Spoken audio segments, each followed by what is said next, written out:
enough for me to get my degree in the first place, because when I went through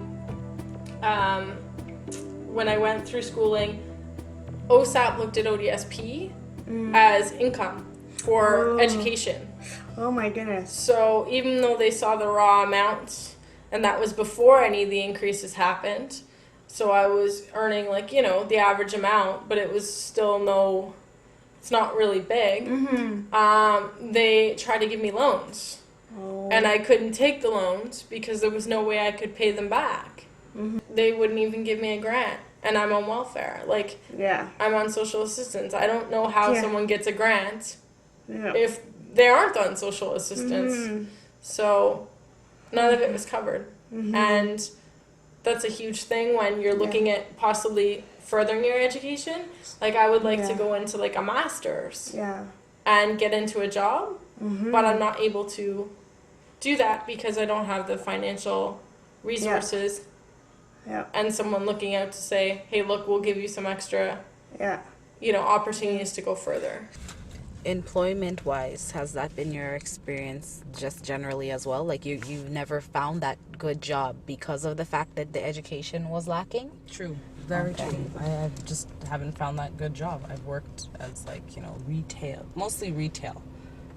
Just retail, telemarketing, some little admin stuff here and there, but nothing that I can even brag about. Nothing that nobody else couldn't get. I think that there should be, if someone's taken the step or they really want to or whatever, then I think that there should be some funding allotted for it where you say, hey, you can do this. We do want you, because they say that they want you to be productive in society. Well, how can I do that if I don't have the necessary skills or the education? And the more educated I am, the more likely they are to hire me based on my abilities rather than my disability. Have you had any training with social assistance? I did do a computer course when I was on it the last time, but I was on social assistance, but it was reach back with EI, but they advised me to go on that, if you know what I mean. So I guess they worked together, and I did a computer programming course, which was good, but it really wasn't sufficient to get entry level into work, because they want experience and they want a higher level than what you can get in, I think it was a 6-month certificate course, and they want more than that. They want degrees, they want, actual experience in the work field. So it wasn't really possible for me to get work in that field after it, which was a shame, because it was interesting, and it did help me in other jobs because I knew a bit about what was going on, and even in the call center I could say I did some troubleshooting for them with new projects, and I'd say, no, this isn't linked properly, and this needs to be changed in the programming. So it helped me in that way, but that wasn't really my job to do that, but it was good because I was well thought of at work. So it helped me in that environment to be respected and appreciated, and to keep my job, because I was there a long time. I have my university degree from back home. In Canada, it's hard to validate those certificates and diplomas that we have from back home. You always have to go through a lot of hoops, to get everything validated. Everywhere they ask you for Canadian experience, and it's a cycle that it's very hard to break, because nobody wants to give you a job because you don't have the Canadian experience, but nobody wants to give you that starting point of getting the Canadian experience, because of the lack of that, then they deny it. They deny you to get into the workforce.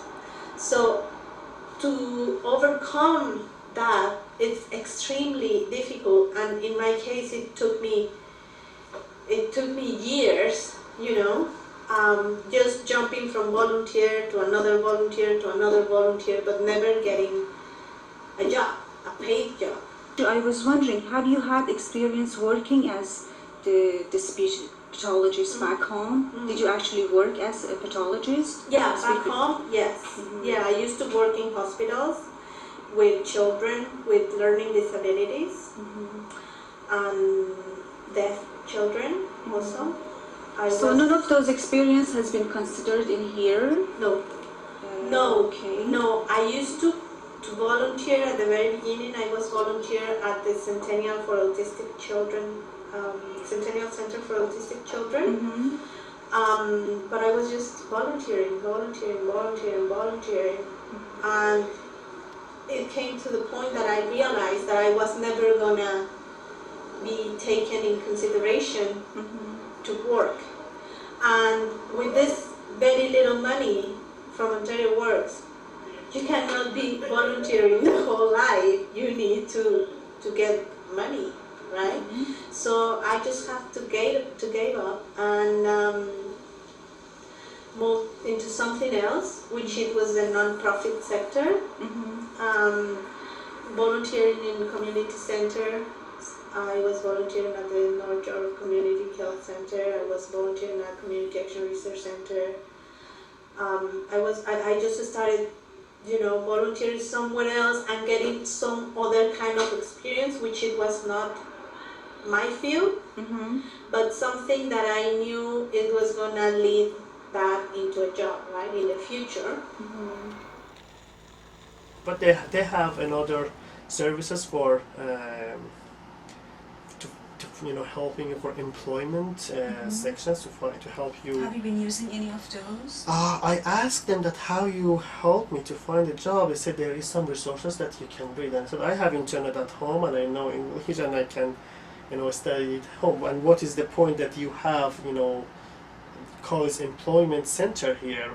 You have just some newspaper and internet, charitable village, this website, find a job. I said, I already know it and how you can help me to find a job. Do you have any job offers from others that you can put me, on base of my experiences and skills? And they said, we don't care about the skills. We have to, if you want to find a job, you have to go any job that we offered.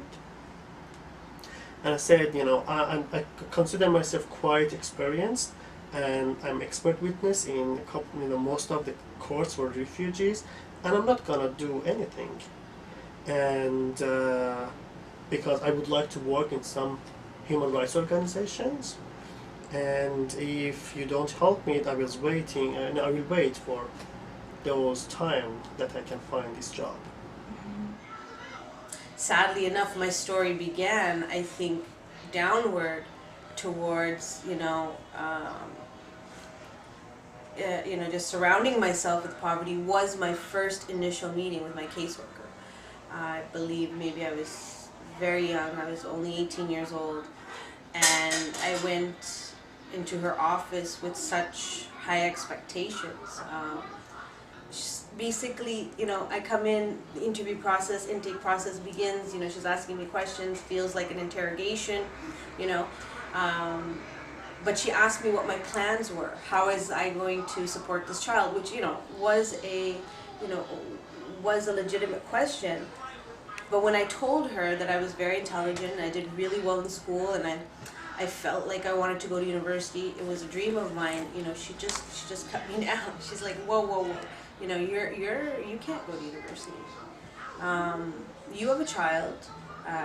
You had this child, and now you're responsible for it. You need to just find any job, young lady, and start working. And even until that, even then, I didn't quite understand. I said, well, it's not going to help. Like, I don't want to work minimum wage. I know I'm smarter than that. I took gifted courses in high school. Like, come on, lady, I don't want to make hamburgers. I don't want to start from there. I have that much intelligence to know that that's a very treacherous path of, general manual labor, and I don't want to do it. I just want to be stimulated more, and I just refuse to work for minimum wage, and I don't feel like that was me being too proud. That was me saying, here's where I want to be financially, and I know where you're putting me is going to make it really tough for me to get to where I wanted to go. Yeah. In In terms of education and training, I think that, yeah, they should help people out with their tuitions because if you go and you get your OSAP and then you get your living allowance from ODSP, you still have to pay your OSAP back. Yeah. How do you pay that back? You're When paying you it can't back work. Yeah. and then you're working, but then ODSP is taking money away from you. Mhm. But you still have to pay back what everybody else does, and they don't get penalized if Yeah. they're not on a system. Yeah. So yeah, they should offer some sort of subsidy. I'm not saying they should pay For all of your education and tuition. training? Yeah, they Okay. should offer part. And I think also I would highly suggest that they check into special programs for people with disabilities and make sure that they're properly certified and people are properly educated when they finish the courses so that they can obtain work. Because Yeah. some of these programs don't meet certain standards. Yeah. And then people go and try and find work Yeah. and they realize that they're not marketable. They don't Yeah. have proper upgraded skills and they Yeah. just went through a course and then they're saying, but one, I'm not educated enough. Yeah. And I'm saying, I don't think the curriculum was up to standard. Yeah. So I think if ODSP is going to fund different different organizations for these programs, they should make sure that the quality of education is up to standard.